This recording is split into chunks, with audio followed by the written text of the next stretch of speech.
And we're back. So in this short break, since we last left off, may just be a second for you. It's been about 5 to 10 minutes for me. What we've done is we've cooked our ground beef down. We've gotten our zucchini, our onions, our squash, our bell pepper cooked down a bit more. At this point, now we're ready to really build this soup to what you would recognize as a soup. So in that short break, I've also gone ahead and opened up the cans. You can do that beforehand.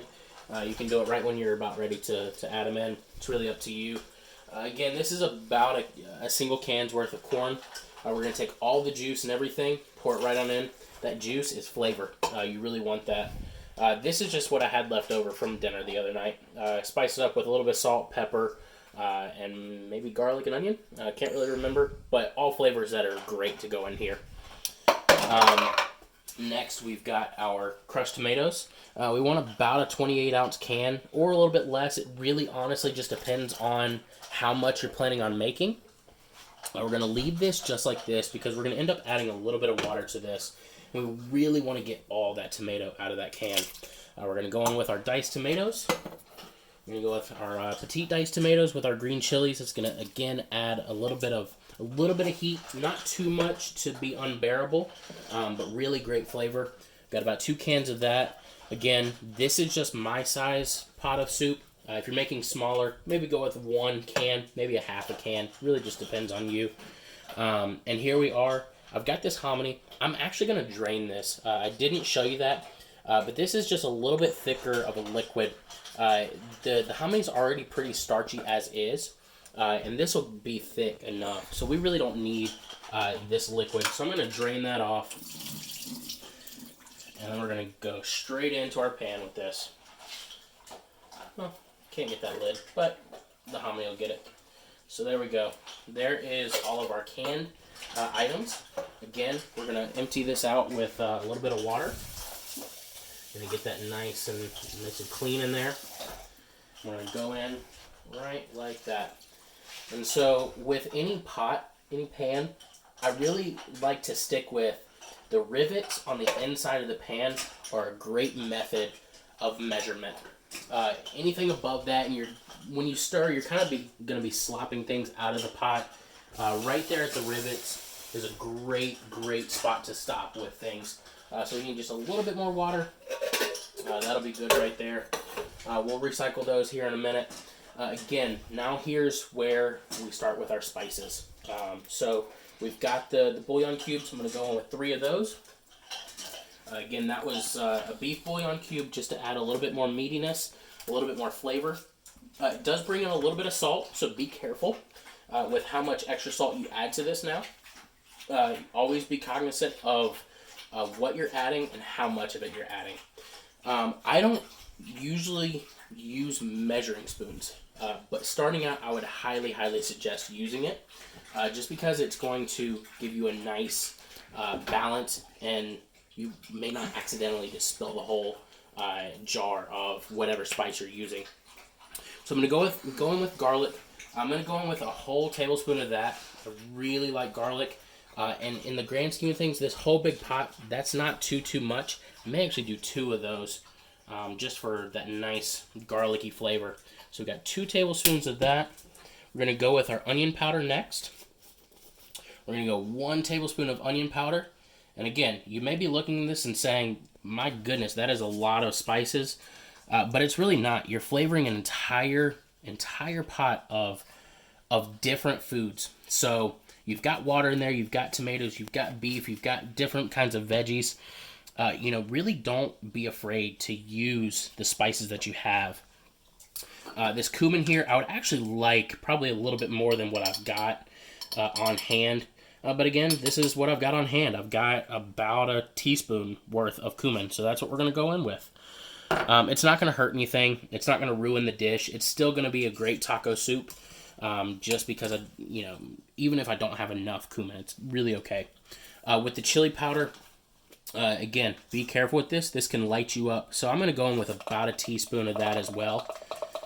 So 3 teaspoons is equal to 1 tablespoon. So you don't need to fill this tablespoon up, or if you do have a teaspoon measuring spoon, use that. So again, about a teaspoon there. That should be enough. You know, I have to cut back a little bit on the spice because my wife isn't a huge spice person. So I really have to kind of tailor to her taste buds as well. Black pepper, we don't want an entire tablespoon of black pepper because, again, sometimes black pepper can be a little bit spicy. And when you're eating, you really don't want that to throw off your palate. So we're going to go in with about a teaspoon and a half, maybe 2 teaspoons. We're going to go straight in with that. And then finally, salt. Again, we had enough salt in these bouillon cubes to flavor about 3 cups of this liquid. This is a 6-quart pot, so we've got about 8, 9, 10 cups in here. So I would say maybe go with another tablespoon of salt. It may seem like a lot, but it's really going to be about the perfect amount with what all is in here. And that's it. There you go. That is our spices. I did show you paprika earlier.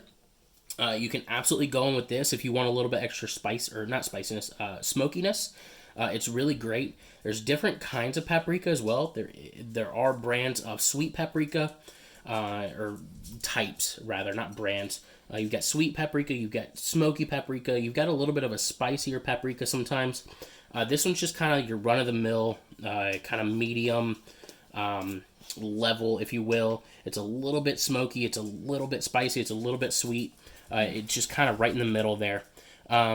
Originally, I actually wasn't going to go with any of this, but I'm going to go with about a teaspoon of this, just to add a little bit of extra flavor.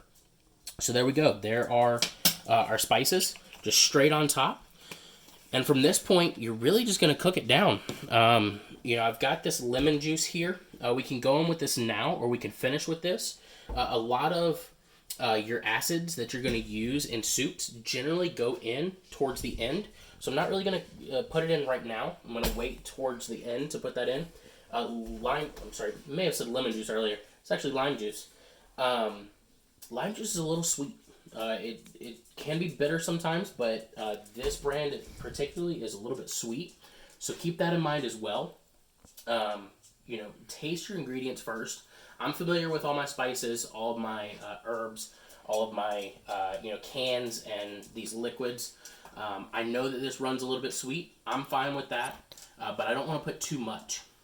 So we've got this. We're going to give this a nice little stir, and then really we're just going to cook this down. One big thing is this is almost the thickness of a stew. So if you really want to have like that runniness of a soup, add a little bit more water. It really doesn't hurt anything.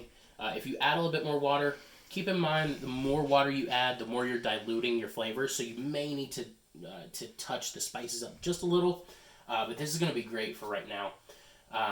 I would say let this cook down for maybe 20 to 25 minutes on a medium low kind of heat.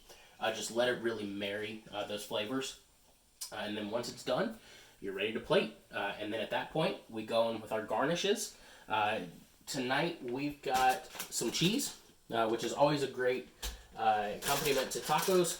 We got some tortilla chips for a little bit of crunch. And then we've got a little bit of cilantro that I'll add into the soup as well, just to add another level of flavor towards the end. But you can also top your soup with it. And very quickly, just to show you how to cut this, there's a lot of different ways. I'm just going to kind of give it a rough chop. So I'm just going to run my knife through, not being too picky about what it looks like. I'll go one time this way, so turn it just a little bit. And there we go. And that's our cilantro. I'll probably put about half of that into the soup, stir it in, let it cook down just a little bit. Maybe when the soup's got about 5 minutes left to go, let that really work its flavors in there, but still keep that nice bright green color. You don't want it to get too mushy in there. And then we'll top the bowls of soup with that as well. So that's taco soup. That's everything. This is maybe about a 30 to 35 minute video. I appreciate y'all sticking around with me. Be on the lookout for more of these videos. You know, this is what I love to do, and I love to bring this to people. So if y'all really enjoy this, let me know. I'll come back with more recipes. If y'all have any suggestions for things, or you have any questions, absolutely shoot me a message. If you've got my number, text me, call me, whatever. If you're seeing this on Facebook or Instagram or wherever, send a message. You know, I'll be more than happy to coach you through things, give you techniques, answer any questions that I can answer, and then yeah, we'll go from there. So thanks for hanging out with me. Thanks for watching this video. I appreciate it. And then, you know, just happy cooking. Enjoy all the food that you make. The worst thing that you can do is burn the food, really. And what happens? You have one bad meal, there's always next time. Don't be afraid to mess up. That's how I learned. I burned a lot of food in my day. My wife can attest to that. We saw a literal fire in the oven one day because I just didn't pay attention. But we still enjoyed our food, and really it was just one bad meal.